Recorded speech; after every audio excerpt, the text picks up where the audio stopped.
자, 이번 주 강의 주제를 이렇게 정해봤습니다. 필연적인 양극화 시기가 온다. 미리 대비하라.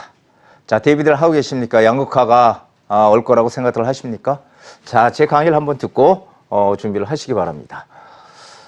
자, 수도권, 서울, 경기 지역을 수도권이라고 우리가 보통 얘기를 하죠. 수도권과 지방시장의 상관관계, 제가 이렇게 했습니다. 자, 보시면요. 본래 예전에는 서울의 집값이 많이 오르면 그 다음에 경기권으로 번져서 가고 또 지방까지 가는 이런 커플링이라고 해요. 동조화, 같이 동조해서 오르는 이런 동조화 현상을 보였다. 이게 커플링 현상이라고 하는데 이게 우리나라의 대표적인 부동산의 전통적인 사이클이었습니다. 항상. 근데 2008년 금융위기가 탁 터지고 나서 이때부터 2018년도까지는 어떻게 됐냐면요. 수도권과 지방시장은 동조화가 아니고 비동조화예요. 비동조화. 디커플링이라고 해요. 비동조화. 비동조화를 지금 가고 있다. 갔었다. 여태까지. 그러니까 서로 서울, 경기는 계속 안 좋은데 이 지방시장은 많이 오르고 뭔가 이렇게 가는 그런 이제 디커플링 시장으로 이제 전개가 됐다는 겁니다. 근데 2019년 하반기부터 수도권 지방시장이 다시 이제 같이 가는 같이 오르는 지금 이제 그런 시기로 들어왔다. 참 이게 참 아이러니하죠. 지방도 오르고 지금 안 오르는 데가 없이 전국적으로 지금 다 오르는 이런 지금 현상을 보이고 있다는 겁니다. 자, 그렇다면은 지금 이게 뭐가 문제가 될까 우리가 한번 좀 생각을 해봐야 되는데요.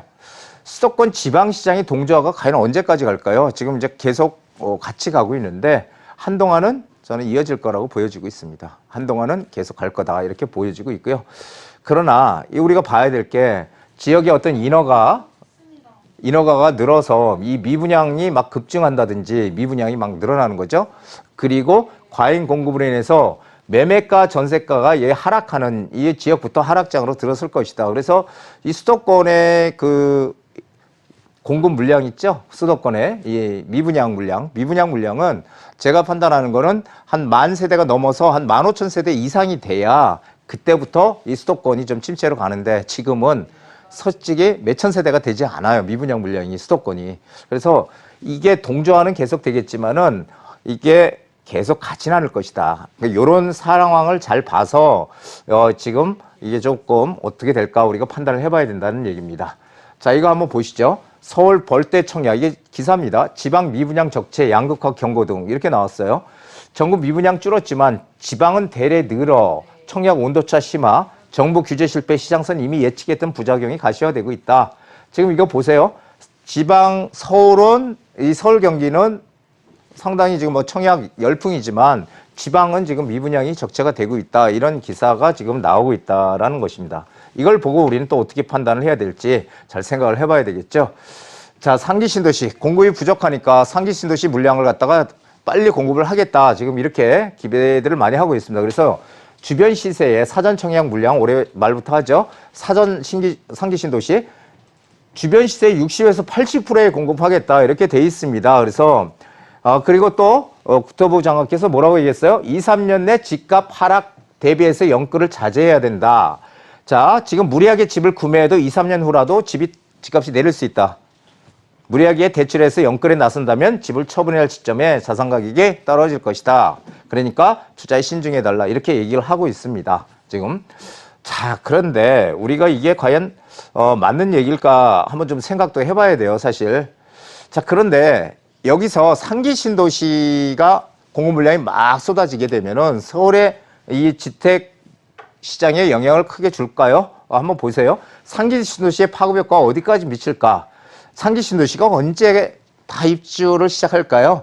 제가 생각하는 거는 최소한 2026년도 이후에나 이런 어떤 입주가 시작될 텐데 이때 최소한 한 2027년도 이후가 되면은 입주 물량이 크게 증가할 겁니다. 증가하게 되면 가격은 떨어지지 않느냐? 공급 물량이 많아지니까. 하지만 서울 외곽, 영향을 받는 곳은 서울 외곽과 경기권에서도 이 외곽에 있는 오래된 아파트 단지 이런 데에 영향을 미치지 그렇지 않은 지역은 영향이 없다. 특히 서울 중심권에 영향은 거의 없다. 제가 항상 얘기 드렸죠. 앞으로 부동산 시장은 양극화가 커질 것이다. 오르는 곳과 오르지 않는 곳으로 크게 재편될 것이다 이런 얘기를 많이 드렸는데 이것을 잘 판단을 하셔야 됩니다. 그렇다면 우리는 어떻게 해야 돼요? 중심 권역으로 어떻게든지 들어오게끔 노력을 해야 된다는 거죠. 자, 2, 3년요 투자자는 집값이 하락해 손실이 생길까? 한번 제가 봤습니다. 자, 부동산의 특성은요, 하방 경직성이라는 걸 가지고 있습니다. 가격이 밑으로 떨어지지 않으려, 하방으로 경직이 돼 있다. 밑으로 떨어지지 않으려고 하는 성격을 가지고 있고요. 금리는 반대로 상방 경직성이 있어서 금리는 갑작스럽게 올라가지를 못해요. 올라가려고 하질 않아, 잘. 그래서 금리는 올려봐야 0.25%씩, 그쵸? 이렇게 올리는 겁니다. 0.25%씩. 그래서 많이 올리지를 못하는 거죠. 부동산 금리는 서로 좀 반대의 성격을 가지고 있고요. 자, 그래서 예를 들어서 한번 보죠. 자, 7억 가던 집이 있었는데 이게 막 부동산이 올랐어요. 막 올라가.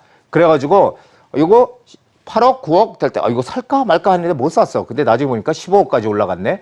자, 이렇게 되면 이제 사람들 심리가 어떻게 바뀌어요? 야, 이제 오를 만큼 다 올랐어. 이제는 사면 안 돼. 분명히 떨어지는 시점이 있을 거야. 떨어지는 시점에 내가 구입해야지 하고 기다리다 보니까 시장이 상승기라면 이것은 10억 가던 게 상승기를 타고 20억으로 올라가는 겁니다.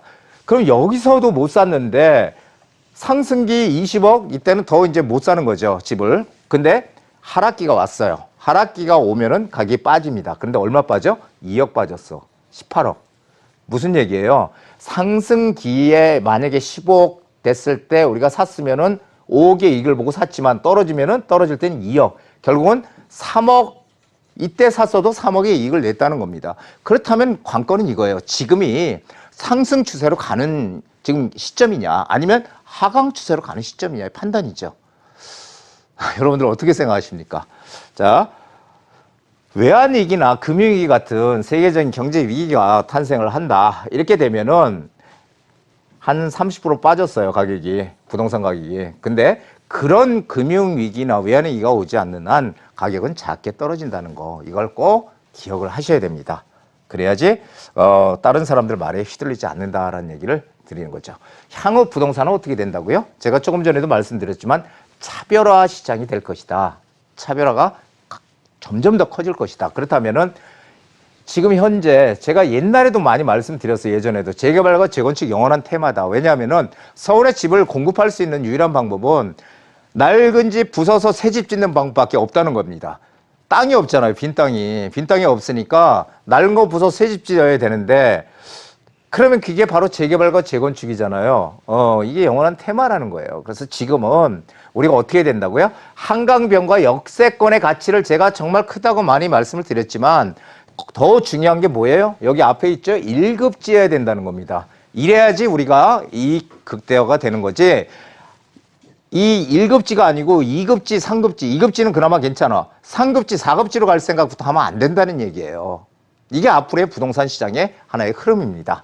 자, 그리고 여기 보시면 옛날에는 소규모 재개발이나 가로주택 정비사업 이것을 우습게 봤죠. 예, 이거 뭐 조그맣게 뭐 한두 동 짓는 거 이게 별거 뭐 이게 돈이 되겠냐 이런 생각들 많이 하셨을 거예요. 하지만 지금은 시대가 달라졌어요. 지금은 이런 것들도 소규모 재개발과 가로주택 정비사업도 우리가 투자 가치가 있다는 겁니다. 단 어떤 지역이냐? 가치가 있는 지역, 사람들 선호도가 높은 지역, 땅값이 비싼 지역 이런 지역들은 이런 소규모 재개발이나 가로주택 정비사업을 해도 상당히 투자 가치가 크다라는 얘기를 드리는 겁니다. 자, 입지 가치가 부동산의 가치. 전 미국 대통령 도널드 트럼프가 얘기했잖아요. 예, 입지 가치가 부동산의 가치다. 그렇죠. 로케이션이라는 얘기를 3번씩이나 했어요. 로케이션. 부동산은 로케이션이다. 이런 얘기를 했죠.